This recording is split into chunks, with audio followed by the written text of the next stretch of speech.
पहले बात चीन के साथ एलएसी पर बने हुए युद्ध के हालात की करेंगे। बॉर्डर पर तनातनी है, भारत चीन सीमा पर दोनों देशों की सेनाएं तैयार हैं। क्या इस ठंड में वॉर होने वाला है? कौन करवा रहा है राष्ट्रपति, प्रधानमंत्री समेत 350 से ज्यादा सांसदों और 2 दर्जन मंत्रियों की जासूसी? आपको दिखाते हैं एलएसी पर जारी तनाव की सभी बड़ी खबरें। Top 9 war zone at LAC. भारत के खिलाफ चीन की अब तक की सबसे बड़ी साजिश का खुलासा हुआ है। चीन की कम्युनिस्ट पार्टी से जुड़ी शेनजिन की एक कंपनी 10,000 से ज्यादा लोगों की जासूसी करा रहा है। इनमें राष्ट्रपति रामनाथ कोविंद, प्रधानमंत्री मोदी, कांग्रेस अध्यक्ष सोनिया गांधी समेत पश्चिम बंगाल, राजस्थान, पंजाब, महाराष्ट्र और उड़ीसा के मुख्यमंत्री शामिल हैं। इनके अलावा 2 दर्जन से ज्यादा मंत्री और 350 अधिक सांसदों की जासूसी कार्रवाई की जा रही है। जिनपिंग पूरी तरह से जंग के मूड में है। नो फायरिंग जोन में पीएलए ने एलएसी पर खतरनाक और ऑटोमेटिक हथियारों से लैस जवान तैनात किए हैं।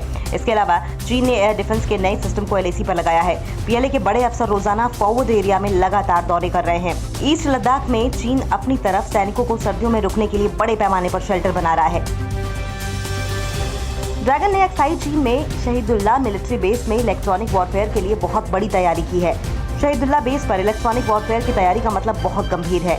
इलेक्ट्रॉनिक वॉरफेयर के जरिए चीन भारत की कम्युनिकेशन सिस्टम को बर्बाद करने की प्लानिंग कर रहा है। इसलिए चीन भारत के रडार को जाम करने का प्लान बना रहा है। चीन सरकार के अखबार ग्लोबल टाइम्स के एडिटर हू शिजिन ने एक बार फिर भारत को युद्ध की गीदड़ भभकी दी है। शिजिन ने कहा है कि चीनी लोग युद्ध नहीं चाहते, लेकिन चीन को एक ऐसा देश होना चाहिए जिसमें लड़ने की हिम्मत हो। हम ताकतवर हैं और बिना किसी डर के अपनी जमीन की रक्षा करने को तैयार हैं। युद्ध करने की वजह भी हमारे पास है, लेकिन एक दिन हम बिना लड़े युद्ध जीतेंगे।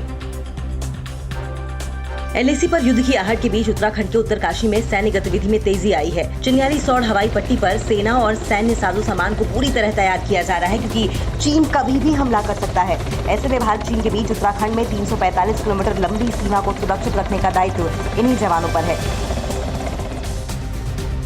दूसरी तरफ चालबाज चीन को मुंहतोड़ जवाब देने के लिए भारत की सेना भी पूरी तरह तैयार है। इसकी एक बानगी ये वीडियो है जिसमें एलएसी पर उड़ान भर ये लड़ाकू चीनू हेलीकॉप्टर उड़ान भर रहे हैं। इतना ही नहीं, सीमा पर इन हेलीकॉप्टरों की मदद से चीन की चाल पर भी हमारी सेना नजर रख रही है।